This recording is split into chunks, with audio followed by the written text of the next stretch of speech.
Olá, criminalistas, estudantes e curiosos do direito. Esse é o Além do Código Podcast. Eu sou Amanda Barbalho e nós estamos aqui hoje para tratar do tema provas digitais no processo penal. E eu estou acompanhada das maravilhosas aqui, doutora Vanessa. Doutora Vanessa, ela é especialista em criminologia, execução penal e direito penal. Também estou com a doutora Priscila Alves, que é especialista em direito penal e previdenciário, ambas membros da Comissão de Estudos Jurídicos da Abracrim Pernambuco. E não menos importante, estou com a nossa convidada aqui. Pri. Carol, nossa Carol, né? Caroline do Rego Barros é bacharela em Direito pela Universidade Católica de Pernambuco, pós-graduada em Ciências Criminais pelo Instituto Brasileiro de Ciências Jurídicas, especialista em Direito Penal Econômico pelo Instituto Europeu de Direito Penal, Faculdade de Direito de Coimbra. O currículo é extenso, eu vou ter que ler realmente. Faculdade de Direito de Coimbra, vice-presidente da Comissão da Mulher Advogada da Abracrim e nossa Carol, né, Carol? Hoje a gente está aqui para falar sobre prova digital e nossa primeira pergunta é: o que é prova digital? Nos explica aí. Então, prova digital é toda a prova que ela é constituída, obtida por meios eletrônicos. Então, a gente pode imaginar que mensagens de WhatsApp, vídeos, câmeras, herbes, né, aqueles códigos que o celular manda para a operadora, tudo isso constitui meios de prova digital. E ela se diferencia das provas que a gente chama tradicionais, que são os documentos, são provas testemunhais, né? Por quê? Porque a prova digital ela tem um grau de volatilidade, ou seja, ela tem um grau de alteração, digamos assim, maior do que as outras provas, as provas comuns. É muito mais fácil e menos perceptível a pessoa conseguir alterar uma prova digital do que alterar de fato uma prova documental. Não que não seja possível, a gente trabalha com isso há muito tempo, mas esse é uma das grandes características da prova digital, o grau de alterabilidade, né, que é o que a gente chama de volatilidade da prova. Então, e isso para o processo penal, né, ele traz grandes repercussões. Carol, em relação a isso, você tem como me explicar, então, assim, para os nossos ouvintes, como é que uma prova digital estaria válida?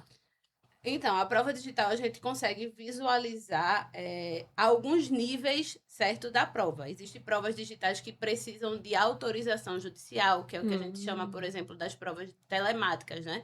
São nuvens, dados de programas de WhatsApp, tá? Eles são provas que necessitam da decisão judicial. Então, a primeira coisa que a gente precisa analisar quando a gente está verificando provas digitais é se ela foi validamente produzida, se houve uma autorização judicial para aquilo. Além disso, a gente precisa ver se a prova ela foi produzida, além dela ter sido autorizada, se ela foi produzida adequadamente. E nessa produção adequada, a gente tem que ver como foi que as operadoras encaminharam, né? Caso seja ali a Apple, o Google, como foi que eles encaminharam, as empresas de telefonia, como é que chegou para a autoridade policial essa prova efetivamente. E um terceiro momento é como é que essa prova ela foi custodiada ou ela foi guardada dentro da investigação e posteriormente dentro do processo. Então, a gente precisa analisar o que a gente chama de cadeia de custódia dessa prova digital. Quem foi que mexeu, como foi que foi modificado ali, o que é que foi efetivamente produzido, quais foram os passos para aquela prova ser analisada. Então, o conjunto disso é que a gente, quando verificado que cumpriu todos esses requisitos, o que na prática a gente sabe que não é bem assim que funciona, é que a gente tem, de fato, uma prova digital válida, né, que pode ser usada dentro de um processo penal. Excelente. Ainda sobre a cadeia de custódia, isso tem sido muito discutido ultimamente. O que causa, de fato, a nulidade da ruptura da cadeia de custódia?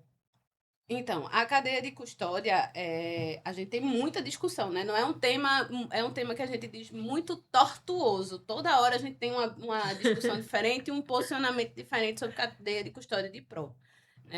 A cadeia de custódia, ela existe desde sempre no processo penal, tá? Se a gente pensar, tem muita discussão que o pessoal diz, a cadeia de custódia é de agora, da alteração.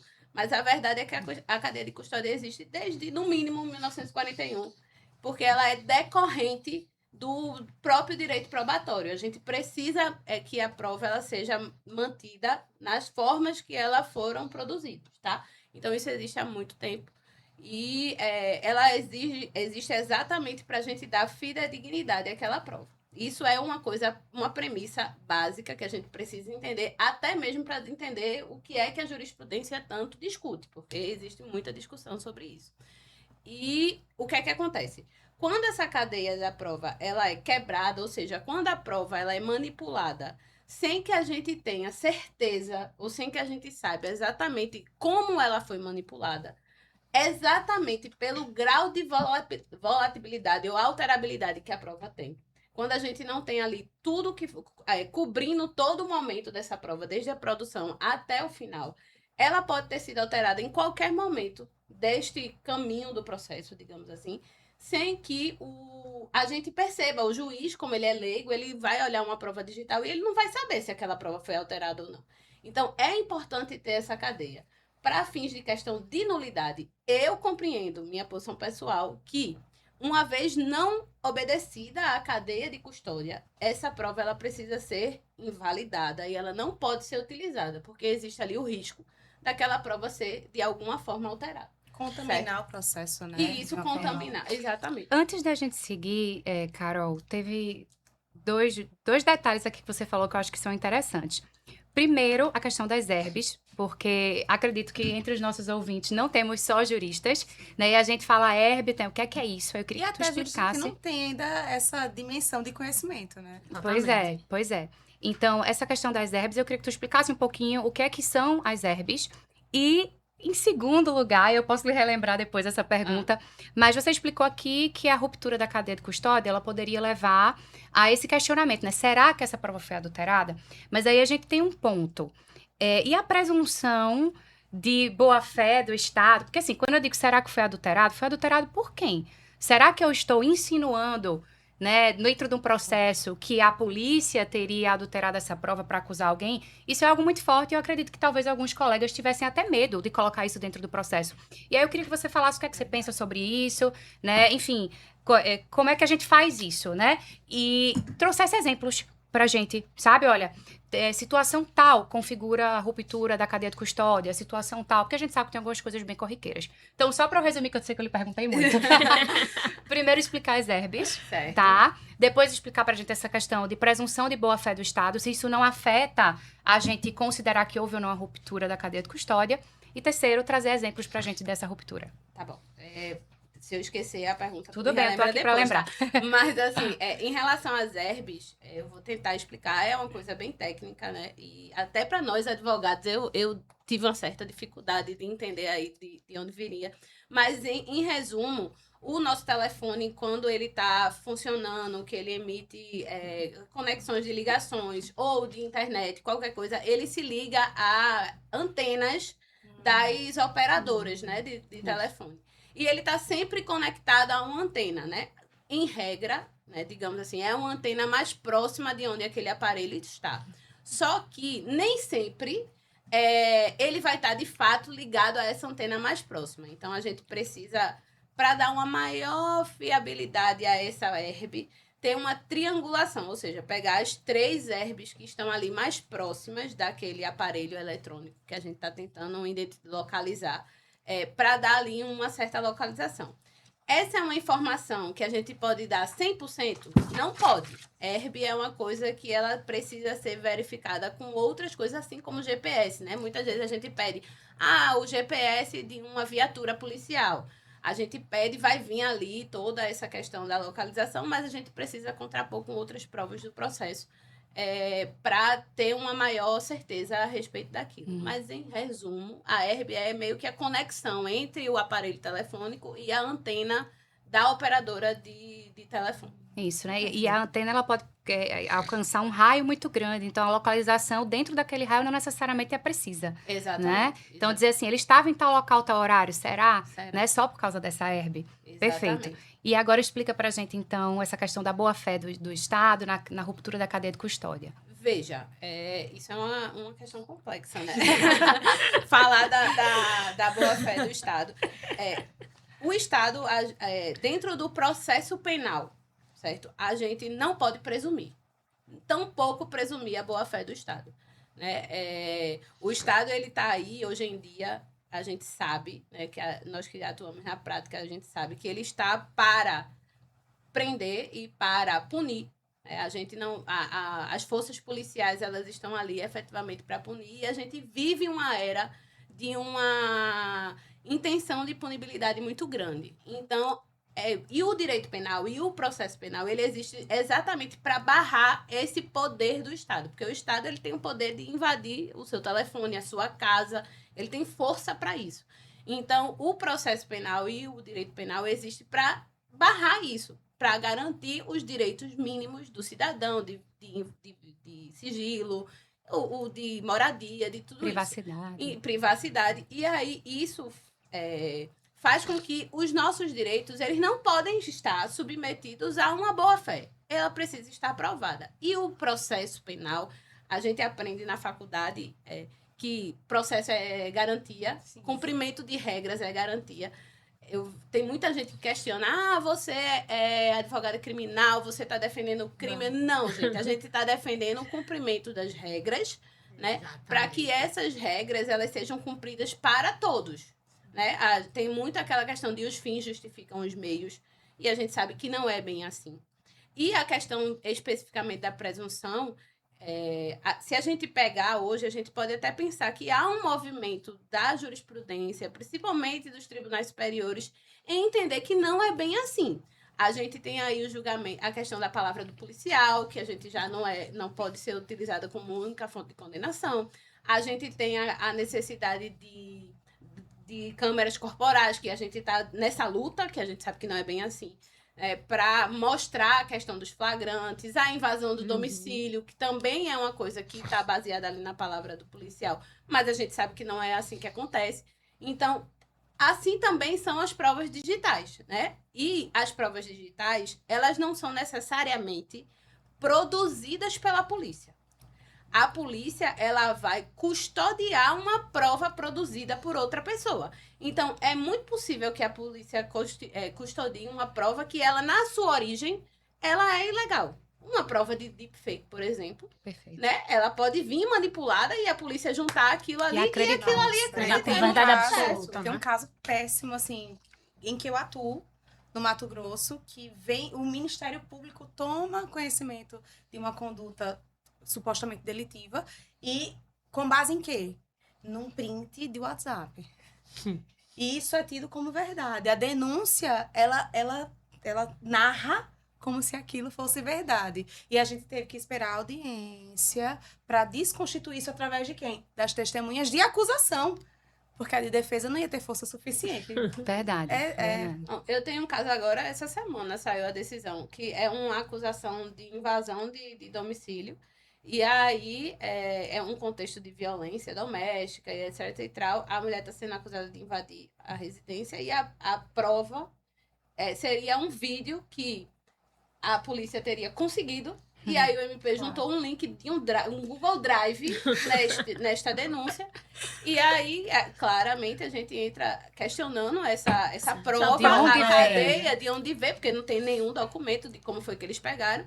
E aí a decisão da juíza é dizendo que não vai declarar a nulidade, porque essa é uma prova que precisa de perícia. Ora, porque o MP não fez a perícia antes de oferecer uma denúncia, né? Então, essa discussão é muito grande sobre a cadeia. Né? E eu acho que a outra pergunta... Diga. E considerando, Carol, em relação à quebra de cadeia de custódia, em relação a redação.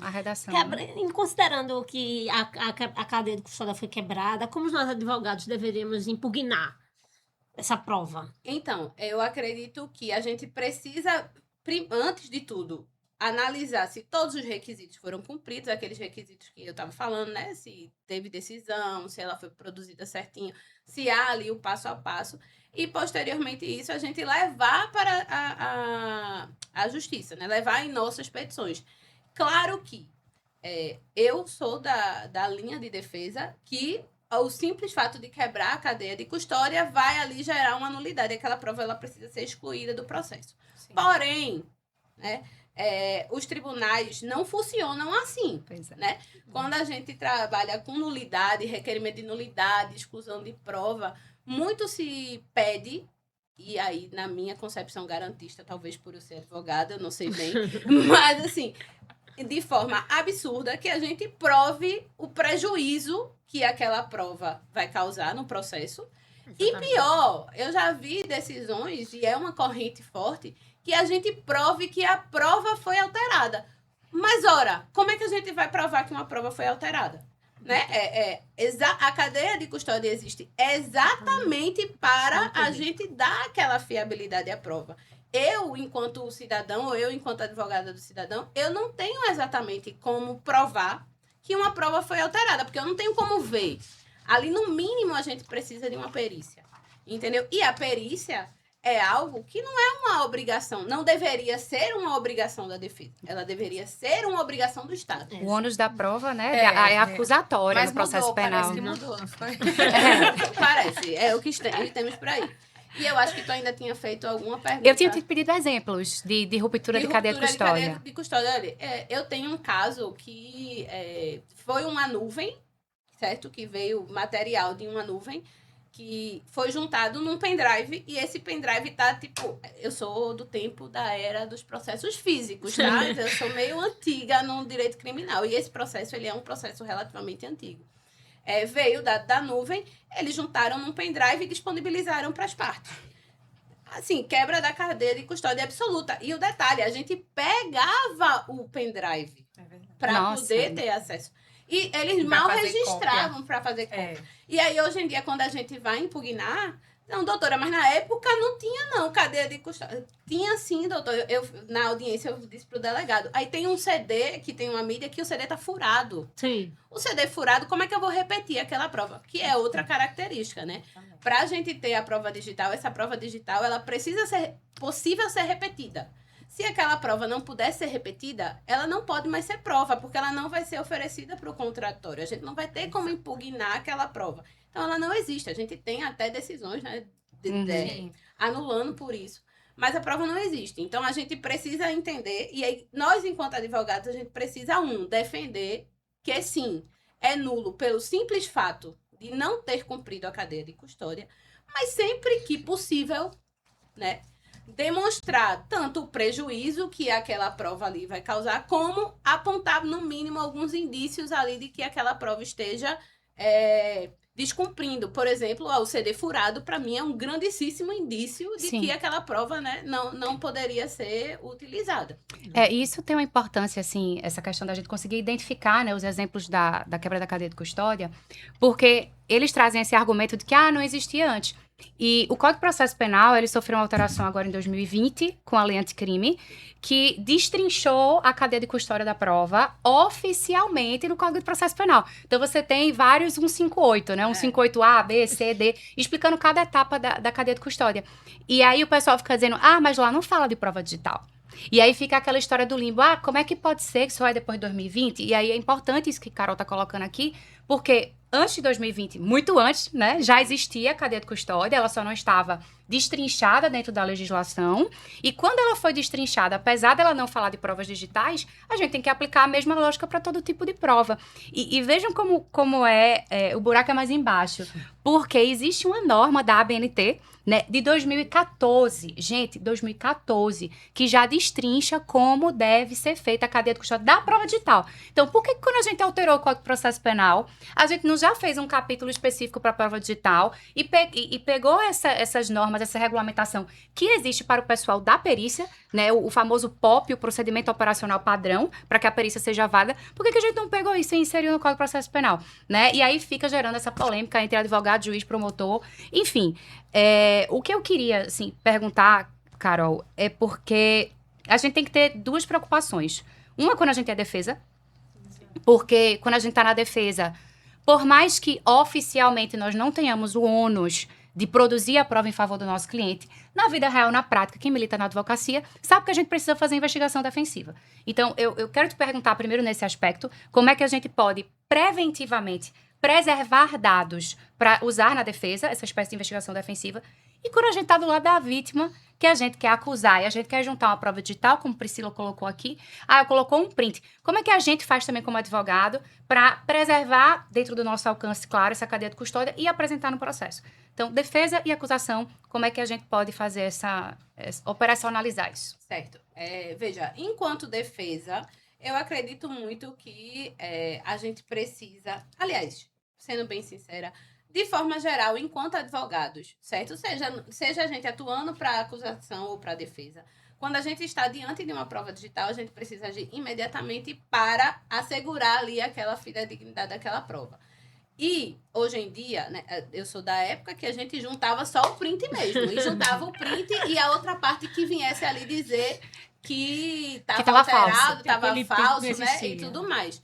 Hoje em dia, a gente tem elementos, aí a gente passou pela era de usar tal das atas notariais, que eram uma fortuna, meu Deus. Então, assim, era uma coisa que prejudicava o acusado, que não tinha condições de fazer a ata notarial, né? Mas, assim, a gente ia, às vezes, imagine, 100 prints para fazer a ata notarial, eram folhas enormes. Mas ainda tem um adendo. Porque, além de ser caro, mas também Caríssimo. tinha cartório que dizia assim, não, a gente não faz não dá fé pública. Tive vários clientes que queriam registrar, porque, assim, às vezes você não tem alternativa. Sim. É caro, mas você faz, não É o jeito. tem, Fazer. você tem que fazer. E aí chegava no cartório, olha, doutora, disse que não faz não, que não pode não. Ainda teve esse movimento também, né? Exatamente.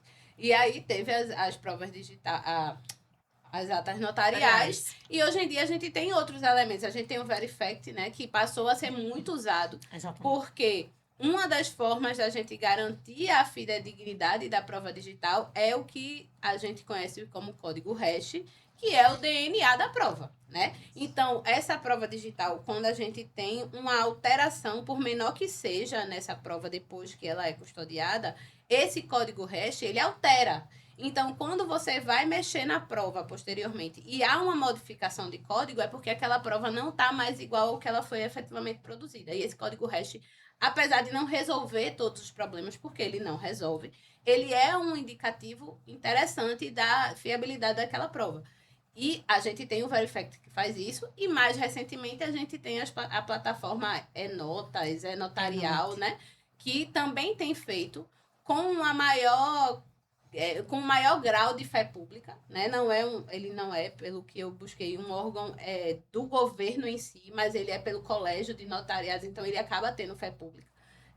Que ele também faz ali o código hash, ele também apresenta tudo certinho. E, então, isso também é interessante, a gente acessar o site, né? A gente encontra o cliente, doutora, eu quero aqui preservar um print de WhatsApp, né? Uma postagem ou um site falso. A gente entra e ele consegue captar várias imagens e ir ali fazendo o código hash e no final sai um arquivo de PDF com a assinatura, os códigos, tudo certo, que eles podem ser replicados. Mas, por exemplo, esse Enotas, ele não pega áudio e não pega vídeo. Então, a gente usa o Verifact, né? Que é ainda ali o que a gente tem. Doutora, não tem forma nenhuma. Às vezes é mensagem de celular que apaga. Aí vamos lá no cartório mostrar e dizer assim, bota isso aqui. Então, a gente precisa utilizar, muito vai depender da condição do cliente, da urgência da prova, né? Para a gente ir ali assegurando.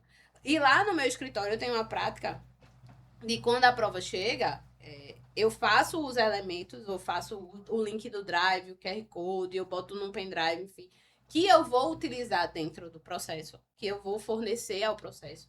E essa fica isolada. E eu faço uma cópia para eu manipular dentro do escritório. Porque aí essa daqui, a cadeia de custódia, eu peguei um modelozinho de perícia que tem o nome, que o que é que faz, quem mexeu. Então, a gente registra quem foi que fez aquele arquivo, né? E fica ali guardado. Muito bom. Que se a gente precisar no futuro, a gente tem lá guardado. Claro que eu não vou entregar a minha cadeia de custódia no processo. Sim. Mas tá lá, se eu precisar, eu tenho. E eu tenho uma prova para ser repetida. Que eu acho que é o mais importante. Muitas vezes a cliente chega, né, com conversas e conversas de print. E eu digo, vamos exportar a conversa.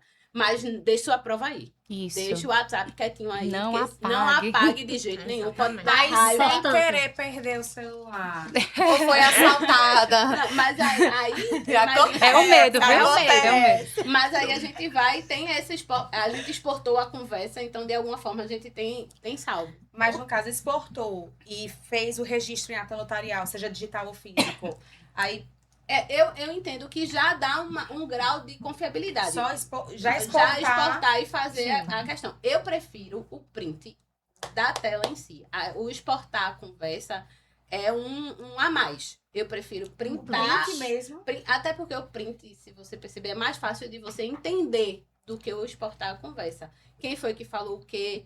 A ordem cronológica fica melhor com o Eu acho print. que as datas também, quando você exporta, não aparecem, né? Não. Sim. Porque no print fica aparecendo dia tal, dia Exato. tal. Ele Então, sai para fins de denominando. produção probatória, até para facilitar a vida do julgador, né? Porque a gente sabe que a gente precisa mastigar pro É. judiciário.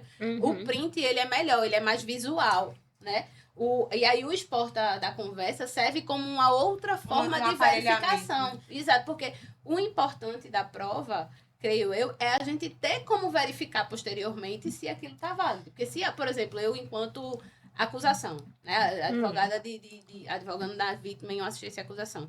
Se a outra parte vier me questionar aquela prova, a gente ter como fazer uma perícia, se for necessário. Uhum. No Entendeu? caso, eu comento, Carol, em relação aos prints do WhatsApp, como é que você então indica que a gente junte dentro do processo? Então, é sempre fazer esse procedimento de validação, tá? Fazer o Verifact, fazer o Inotas, mas fazer o procedimento de Uhum. validação do print. Não dá pra gente usar um print descontextualizado, um print sem data. Já peguei, pronto, eu tenho um processo, uma operação que ela é toda baseada em prints de WhatsApp retirados de nuvem que o print não tem uma data. Não sabe nem quando foi que tirou o print. Todo Uma deturpado. foto aleatória, entendeu? Então, tudo isso não dá validade para aquele print. Então, a gente, enquanto advogado, a gente precisa entender o defeito que a gente impugna, Uhum. né? Eu gosto muito de aprender com os erros dos outros. Então, com o erro do Ministério Público, menino, eu aprendo há 15 anos aí, praticamente, que eu aprendo com o erro do Ministério Público. O que eu impugno que ele faça, eu tento fazer o contrário. Então, se eu estou impugnando que tem um print do WhatsApp descontextualizado, sem data, sem nada, o mínimo que a gente tem que fazer é colocar ali o print com data e, hoje em dia, é importantíssimo a gente fazer o sistema de validação. E aí, para isso, a gente tem o Verifact Boa. e tem o Inotas hoje em dia, né? Uhum. Também eu acho importante. Uma curiosidade. Entre um Verifact e o Inotas. Eu vou até anotar a resposta dela. Não, veja. Anotar aqui. Para o judiciário, eu acredito que o Inotas vai ter mais validade do que o Verifact. Uhum. Por conta dessa suposta presunção. A fé pública. Essa fé fé pública. pública que tanto se fala. Tem que ter, amiga. Fé pública. Oh, meu Deus. Tá certo, né? Se você tá dizendo. Então, se é possível usar o Inotas, eu prefiro usar o Inotas, tá? Mas é isso, o Inotas ainda não abrange alcança todas. Então, a gente precisa usar a prova que tem pra gente conseguir a maior fiabilidade possível àquela prova. Perfeito. Entendeu? Tu levantou aqui, Carol, a questão das deepfakes, né? Isso é um problema geral, claro, da prova digital, como você falou, uma prova facilmente alterável, né? Eu não era muito da tecnologia, eu fui forçada a ser, porque o processo penal avançou para essa era, eu tive que avançar junto. Mas, assim, um print hoje... Ai, mas você tá desconfiando. Tá, qualquer pessoa hoje, se você der meu telefone para minha sobrinha, que tem 11 anos... E eu pedi pra ela montar um print de uma conversa pra mim, ela sabe montar. E eu vou olhar e vai estar idêntico como se fosse um Como print assim, verdadeiro. montar? Montar Eu não o sei print, não fazer montar a isso, não. conversa. Mas a minha sobrinha de 12 12. sabe. Sabe. Porque vai no Canva. Você Tá usa o juntando. Canva e faz, então você Gente, consegue manipular Por qualquer isso coisa. que chega o print no processo, eu já digo logo, cadê a fé pública? Cadê a cadeia de Quero nem custódia? saber, Porque eu realmente quero é a muito fé fácil. E assim, uma coisa que... claro, eu sei que a gente, como advogado, a gente tem certas limitações, né? Diferentemente da polícia, que vai ter estruturas de programas gigantescos, né? Como o Celebrite, enfim. Eles têm programas que a gente não vai ter acesso, não tem condição. Mas, por exemplo, a gente enfrenta um problema de... Se a pessoa adulterar a conversa antes de levar para o Verifact, o Verifact vai validar já uma conversa falsa. Então, a gente ainda tem esses riscos, né? Que o pessoal da área de tecnologia está tentando achar caminhos e pra gente, a gente fica numa corrida eterna, tentando aprender com o pessoal da tecnologia, enfim. E aí tem essa dificuldade com a prova escrita, mas com as deepfakes, a gente tem um problema agora até com a audiência, né? A pessoa na audiência pode ter feito uma deepfake, tá aparecendo um rosto e não é a pessoa realmente. E aí, o que eu queria te perguntar é isso, assim, hoje com essa possibilidade de alguém estar fazendo uma deepfake numa audiência virtual. Como que o judiciário trata isso? O judiciário tem ferramentas para prevenir esse tipo de situação? Não, ainda não tenho visto tanto. A gente tem uma falta de legislação para a questão de deepfake, né? Falta o CNJ até hoje. Eu não vi nenhuma manifestação do CNJ sobre como conduzir esse tipo de conduta. Mas eu creio que nós aqui vamos precisar cada vez mais de peritos, tá? E isso é um problema gigante quando a gente vai pensar em processos penais, porque os grandes clientes do processo penal não é a pessoa que consegue pagar um perito. Verdade. Né? Então, a gente vai ter, e a gente já está tendo, problemas de pessoas que acabam acusadas e são condenadas com base em elementos de prova sem nenhuma confiabilidade, que muito podem ter vindo de uma manipulação de inteligência artificial. Hoje a gente tem vozes que são, né, copiadas. Um dia desse, uma cliente minha disse que foram ligar para ela como falso advogado, que estavam ligando em chamada de vídeo para ela fazer, Como que se é para for. acessar banco, mulher. Então, assim, existe uma evolução, né? E a gente sabe que o direito, ele não acompanha a evolução da sociedade como um todo, muito menos a evolução tecnológica, né? A gente sempre vai ter um problema atrás. Eu acredito que hoje a gente está tentando buscar meios de evitar esse tipo de falibilidade do sistema hashes e códigos e cadeia de custódia, mas a gente ainda precisa ir mais. E creio eu que a perícia nesse contexto vai ser fundamental mais para frente.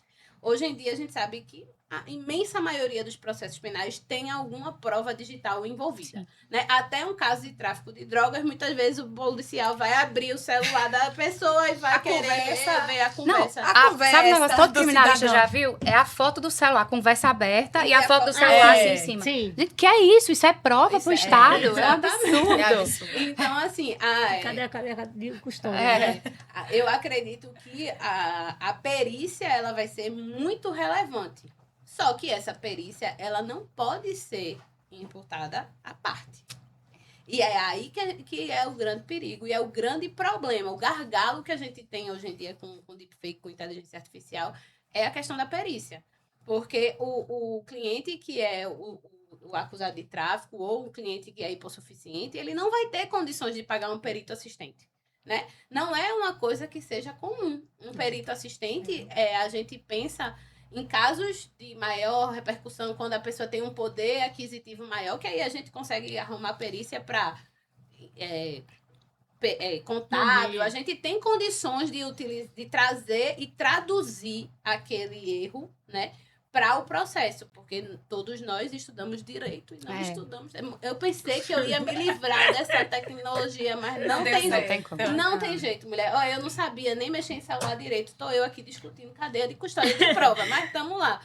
E aí, então assim, a gente vai precisar da perícia. Eu acredito que ela vai ser uma coisa. E Necessário. para isso, o Estado ele vai precisar se aparatar mais. Vai ter que ter mais aparatos, né, para essas perícias. E nós, enquanto advogados, felizmente ou infelizmente, nós vamos ter que estar cada vez mais atentos a questões de tecnologia, para a gente poder, quando tá olhando ali uma prova, né, a gente ter elementos ou ideias de que possam impugnar. E utilizar outros indícios. Né? A gente, enquanto defesa, vinha aí uma imagem montada.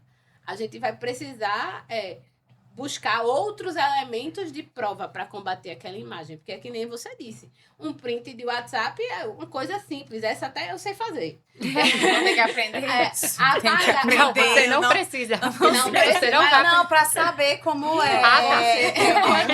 o print do WhatsApp é muito fácil. Você pode apagar uma mensagem no seu celular. É. E aí, se você vai levar num cartório, se você vai botar no Inotas, no Verifact, vai atestar o que tá ali. Isso. Mas a gente não vai saber o que é que efetivamente tinha ali, né? E isso é o quê? Prova. E aí a prova, a gente vai ter que aprender a lidar com as outras provas do processo, como já existia. Se a gente parar para pensar, discussão de prova documental. A gente já brigou muito tempo atrás que o documento é falso, o documento não é falso, aquele documento ele é Sim. perfeitamente válido, né? Só que a informação está equivocada. Como é que a gente brigava com a informação do documento falsa? A gente tinha que produzir outras provas contra aquilo. Então, eu acho que a gente vai muito nesse sentido. E a cadeia de custódia, como já bem citado aqui, não é algo novo. Porque a custódia de qualquer documento faz parte de uma cadeia de proteção. Então, isso não é novo. Talvez a nomenclatura, como tem sido disseminado atualmente, seja uma novidade para algumas pessoas. Mas não é algo novo, é algo necessário e que a gente já trabalha com isso há muito tempo. Eu, por exemplo, o que eu tenho feito? Eu prefiro que o cliente vá ao cartório Sim. e não leve o print. Eu quero que o tabelião ele veja o conversa, diálogo né? e aí Sim. ele vai reduzir a termo o diálogo realmente conforme está Exatamente. lá virtual. Eu vejo isso valer mais do que o print em si. Agora, se só tem o print, a gente É de difícil. fato fica um pouco desprotegido, mas não vai deixar de utilizar. Porque depois que entra no processo, há um convencimento Claro. do magistrado que está ali conduzindo o feito. E aí a questão é, e para desentranhar? Porque se fica ali, de uma forma ou de outra, faz convencimento. E mesmo que Exatamente. desentranhe, né? O juiz já viu. Ele já viu, tem Já- isso também. já- Já formou alguma criou a ficha na coisa no cabeça. juízo dele. De fato, de fato. Mas veja, isso é uma briga que a gente tem há muitos anos. Né? Não é só a questão da prova digital. Isso. Tanto que existe aí o juiz das garantias, né?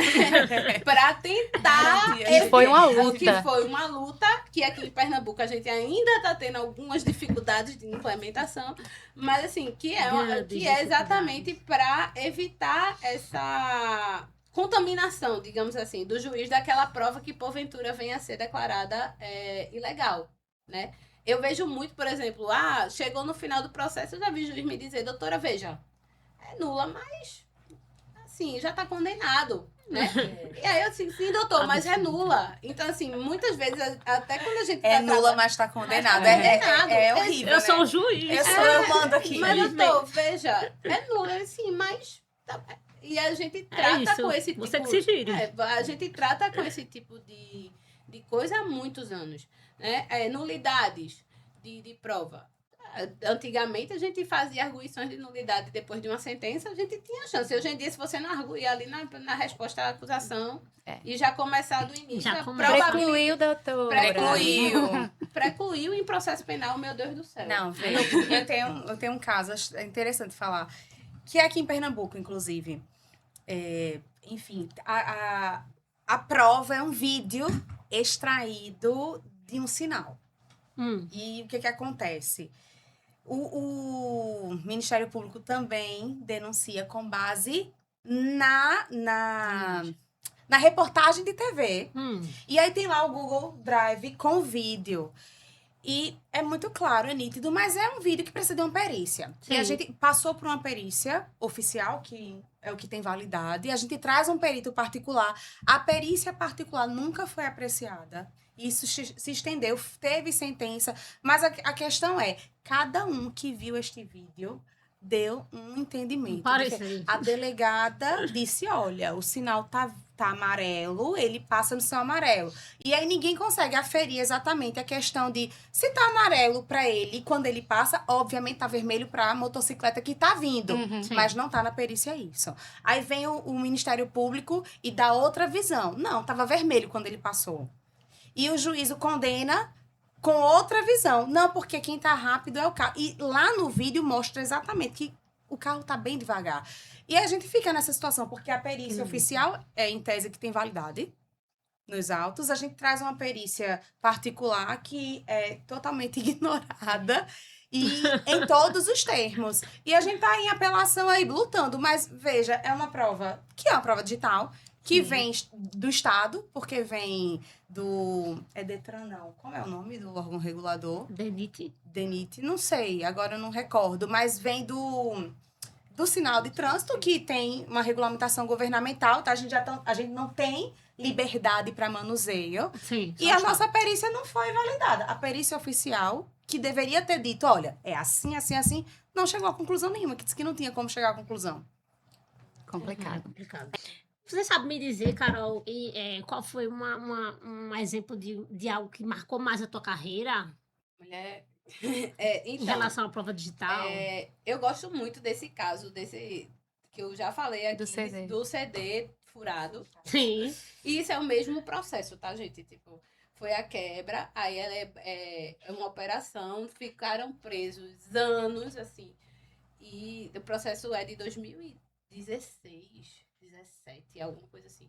E ela é toda baseada no drive de um dos acusados, com prints completamente sem data, sem absolutamente nada. A cadeia de custódia não é validada, a prova está no processo furada, né? E esse processo está em recurso de apelação, mas a condenação é que, com base no entendimento de que na época não existia cadeia de custódia. E a gente tem os tribunais. Mas e o direito do réu, né? De princípio do pró-réu. Mas veja, os tribunais, se nem o STJ se entende. Porque se a gente nem o STJ ele se entende quanto à cadeia de custódia de prova, né? A gente tem Ribeiro Dantas, que é uma vanguarda aí, ele tem decisões muito boas em relação a provas digitais, ele anulou operações enormes por conta de questão de prova digital, mas a gente tem um tribunal que ele é altamente punitivista, ele tenta salvar a condenação. O que a gente tem hoje em dia é um tribunal que ele tenta salvar a condenação de alguém, né? É impressionante que ninguém percebe que isso é uma fragilidade social, porque se você permitir tudo de forma negativa, você também está inserido nisso. Você chegar na sua vez, será que você vai ser garantista ou vai preservar o quê? A condenação. Exatamente. É complexo. E aí, então a gente precisa ter esse tipo de discussão. Os tribunais aqui, primeiro que é isso, o STJ não tem entendimento pacífico, e a gente vê que em muitos casos, mesmo o STJ tendo entendimento pacífico sobre determinada coisa, ele é simplesmente ignorado. O sistema de precedente serve para absolutamente nada. Né? Não, e a falta de conhecimento também dos magistrados de primeira instância que não estão buscando se atualizar, porque a advocacia está aqui, a gente está aqui discutindo isso, estudando isso o tempo todo. Mas eu já cheguei em algumas varas e falei de código réis com o juiz olhou para minha cara e disse, que é isso que eu nunca ouvi falar, né? Então, realmente, a gente encara uma dificuldade em todos os âmbitos, né? Exatamente. Eu vou pedir para, já aproveitando a pergunta que Vanessa fez, né? Eu vou pedir para Vanessa e Priscila, em seguida, darem uma palhinha sobre um caso que mais marcou aí a carreira, que envolve alguma prova digital, né? Não, veja, eu tenho realmente esse caso em Mato Grosso que, de fato, é dentro do sistema de prova digital, o processo ele começa com base em um print, isso não foi aferido em momento pretérito, então desencadeou um processo de homicídio duplamente qualificado, com base num print. Gente, são pessoas. Você não pode simplesmente chegar e dizer assim, não, é um homicídio duplamente qualificado porque tem um print. Você tem que saber a validade disso. E a gente pede perícia. Graças a Deus, o juízo atendeu ao pedido de perícia, mas a perícia ela não conseguiu chegar também ao denominador comum em relação ao print. E eu tive que aguardar toda a instrução, até que veio... Como é que se diz agora? Plot twist, né? Plot twist. Vou ter que conseguir. E aí, na instrução, a gente... Com a ouvida das testemunhas de acusação, a minha estratégia foi ir além da questão de validação da prova ou não. Foi de pegar aquela pessoa que supostamente escreveu e desconstituir em juízo aquilo que ela tinha dito. Nossa. Porque se era prova inválida, Uhum. nula, se deveria ser, porque não tinha nenhuma fé pública ali, mas serviu como base para denúncia, então a minha alternativa foi pegar aquilo ali e utilizar na própria audiência. E eu, pela ordem, com a devida vênia, que a gente precisa ter o respeito, né? Claro. Tanto ao Aham. magistrado quanto ao Ministério Público, que está ali fazendo o exercício dele, certo ou errado. Mas aí eu comecei a ler. O senhor, vou dizer exatamente como o Ministério Público disse. Eu li exatamente como o MP havia Uhum. Colocado. narrado os fatos com base naquele print. E aí, cada um deles foi dizendo que não tinha acontecido daquela forma. Foi a única forma que eu encontrei para desconstituir a prova, que era uma prova Boa. digital, e ela deu... ela foi a base para a denúncia. É algo que ainda salva a gente hoje, Exatamente. né? São as testemunhas, por incrível que As pareça, testemunhas, né? porque na perícia eu não consegui desconstituir. E aquilo tava me deixando louca, que eu fiz um homicídio duplamente qualificado. É sério. E nesse contexto, quando o MP viu que não tinha alternativa, ainda tinham 2 testemunhas para serem ouvidas, ele simplesmente fez o quê? Dispensou. E o MP não tem essa cultura de dispensar Não. testemunha, sobretudo a Estela. É. Então, aí, ali eu vi, não, consegui atingir meu objetivo, que era desconstituir a prova, mas não foi fácil. Não foi fácil de forma alguma. Nunca é. Mas foi a Muita forma que eu luta. encontrei fora de um sistema de invalidação digital, Uhum. no pessoal, fazer com que Perfeito. aquelas testemunhas de acusação, inclusive a que havia redigido a mensagem, tivesse dito assim, não, realmente não aconteceu. Eu fiz, mas o senhor viu que o senhor escreveu isso, tecnicamente, se está nos autos e a perícia entende que ela não é inválida, Uhum. o senhor, como autor dessa mensagem, confirma, não aconteceu. E aí foi o plot twist. Mas Muito bom. em prova digital, esse caso me marca porque ele ainda está em processamento, mas dentro da audiência de instrução a gente conseguiu desfazer essa injustiça. Uhum. Eu tenho um caso muito interessante que meu cliente ele foi preso por mandado de prisão porque estava em local incerto não sabido. E aí, o ato de prisão por flagrante delito tinha uma foto dele, e aquela vítima reconhecia ele como autor do crime. E aí, como ele estava em local incerto não sabido, o Ministério Público, ao invés de fazer o dever de casa, ele simplesmente resolveu mandar prender. Porque é isso que eles fazem, né? E aí, ele mandou prender, meu cliente foi achado, assim, em menos de 24 horas. Quando ele foi preso, e aí eu fui contratada, fui começar a analisar o processo, era uma foto que a vítima reconhecia, só tinha foto do meu cliente, não tinha nenhuma outra prova, não tinha nenhuma outra imagem de outra pessoa, e aí aquela foto tava lá, ela reconhecendo, né, assinando o papel, e pronto, passou. E aí eu falei, excelência, fui sentar para despachar com o juiz e eu disse, excelência, sim, mas cadê outras pessoas aqui para dizer que não reconhece, né? Exato. Só ele tá preso aqui, só tem a foto, a imagem dele, 2 policiais do lado, ou seja, aonde é que existe aqui que foi mostrado outra pessoa para que provasse que aquela pessoa ali não se complicasse ou entendesse que realmente poderia ser outra pessoa ou entendesse que aquilo ali realmente era, como é que eu posso dizer? Que existia outras pessoas ali com as mesmas O características. procedimento que Exatamente. existe. Para dizer, não, não foi ele, não, foi fulano de tal, ciclano de tal. Não existia. E aí ele ficou preso preventivamente, gente, pasmem, né? Excelência. Ninguém fala mais disso, mas ele ficou preso exatamente 1 ano. Eu brigando, uma vida, né? Pra quem tá ali com o de Ministério Público. E aí foi como você disse de outro exemplo seu, Pri. Que só conseguiu desconstituir isso na audiência de instrução e julgamento, e que foi isso que eu só consegui desconstituir na audiência de instrução e julgamento quando eu fui quando eu fui questionar a suposta vítima para reconheceu meu cliente na delegacia. E ela disse, doutora, eu não vi nenhuma foto, eu não reconheci ninguém. E naquele momento foi que tudo começou a se converter em favor do meu cliente. Mas, infelizmente, meu cliente passou 1 ano preso. Foi 1 ano preso. E, no final das contas, ele foi absolvido.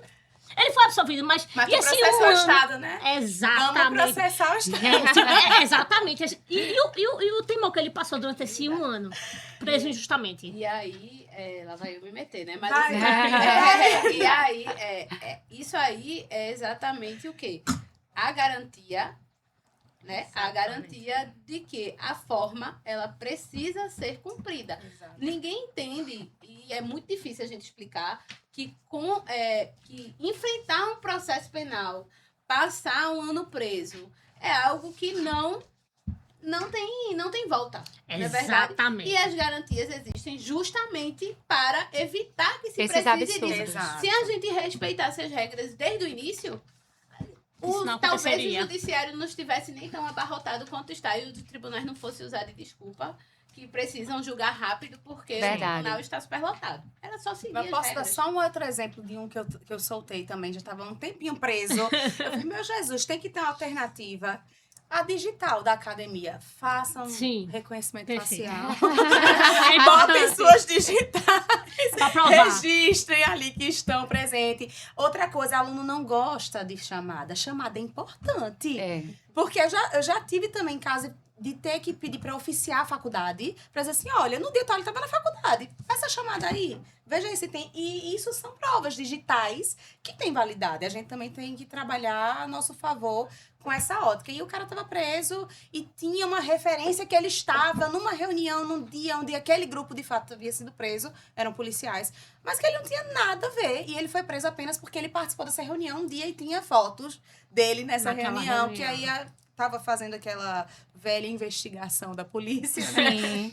E graças a Deus a gente lembrou. Eu fiz, vem cá, conta aí qual foi a rota. Ele, não, eu fui pra academia. Eu fiz, não, a gente vai na academia. Fomos na academia e conseguimos pegar a digital. Perfeito. E tinha também a câmera e deu tudo certo. E ele foi o único solto da operação. E isso é o conceito de investigação Isso, defensiva, a gente né? tem que ter essa expertise de ir atrás dos mesmos meios que eles utilizam para incriminar, para prender preventivamente, enfim, a custódia em si, preventiva, ela é importante para o Estado em alguns casos, mas ela é muito prejudicial para o ser humano, que não fez. E aí você fica com um cidadão que está ali preso, interrompeu a sua vida profissional, pessoal, vai sofrer um preconceito social, que é impossível Muito não grave. sofrer, e muitas vezes ele não tem culpa e vão processar, viu?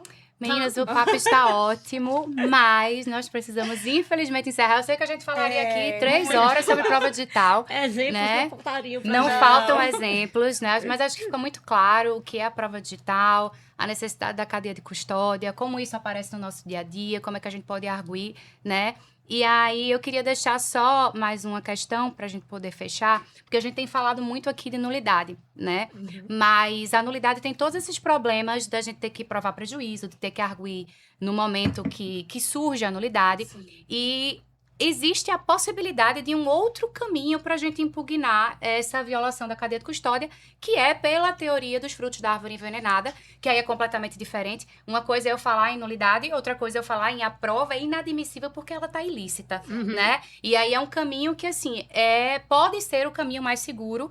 O que é que eu tenho feito? Inclusive, eu vou deixar o meu caso, que foi o que mais marcou até hoje, que eu utilizei, eu estava na dúvida se eu ia usar o caminho da nulidade ou se eu ia usar o caminho da prova ilícita. E aí era a situação de um latrocínio, havia uma câmera de uma pousada que estava bem distante, à noite chovendo, e o Ministério Público insistiu que no vídeo dava para ver que era meu cliente caminhando com a vítima até um terreno baldio, que é onde o corpo foi achado. Só que, gente, não dava para reconhecer nada nem ninguém. Não dá para você ver A uma cor de imagem, roupa tudo na normal. imagem. E aí, bem, a época do início do processo eu não conhecia muito de prova digital. Mas eu tinha a minha experiência como advogada. Então, eu fui para a audiência de instrução, eu mostrava o vídeo a todas as testemunhas. Gente, vocês conseguem reconhecer aqui que mudava os minutos? Consegue isso aqui? E aí, eu fui desconstruindo a instrução. Quando chegou na fase de alegações finais, eu já tinha estudado pra caramba provas digitais. E aí, eu já estava sabendo outro patamar. Então, eu já cheguei com tudo, falando de onde veio o link, de onde veio esse vídeo, qual é a câmera, quantas horas tinha de gravação, qual a capacidade de armazenamento, quantos vocês forneceram. E aí, eu saí destrinchando isso aqui. Nossa, aí eu trouxe o seguinte: nulidade por cerceamento da defesa, porque a defesa não teve acesso aos mesmos elementos de prova que a acusação teve. Porque, por exemplo, de onde veio esse vídeo? Provavelmente a acusação sabe, eu não sei. Então, eu trouxe a nulidade nesse caminho. E trouxe a prova ilícita no sentido de que, olha, tá indiscutível que a cadeia foi quebrada. Então, se foi quebrada, a prova tá inadmissível. Se tá inadmissível, desentranha. Sem esse vídeo não tem nada, porque as testemunhas não tinham visto nada. E aí, por incrível que pareça, porque eu não esperava, o que é que a gente tá percebendo? Que a gente pede aqui para ganhar no STJ. Sim. Ele recebeu a absolvição em primeira instância. por causa da quebra de cadeia de custódia da prova digital. Então, assim, foi um marco para mim, Sim. que eu comecei a ter Sim. esperança. Eu comecei a dizer, poxa, Exatamente. eu tô fazendo aqui pensando que vou colher lá na frente, mas a gente pode surpreender também positivamente com o judiciário e colher um fruto positivo aqui, né? Então, acho que é importante deixar isso para os nossos ouvintes. Continue estudando, continue se atualizando, né? Quem for aí da área do direito, porque a gente precisa acompanhar esses avanços e não perder a esperança de que o uso desse conhecimento nos processos possa trazer frutos verdadeiros, porque a gente precisa ser persistente e sair encontrando os caminhos que são possíveis, né? Eu vou dar a palavra para a Priscila para ela encerrar, né? Mas, enfim, precisamos encerrar. Vamos encerrar, Carol. Muito obrigada. Foi muito esclarecedor. Você, cheio de conhecimento, passou de forma muito didática, inclusive. Acho que até quem não tem nenhum conhecimento de prova digital, jurídico em si, vai conseguir compreender quando for ao ar.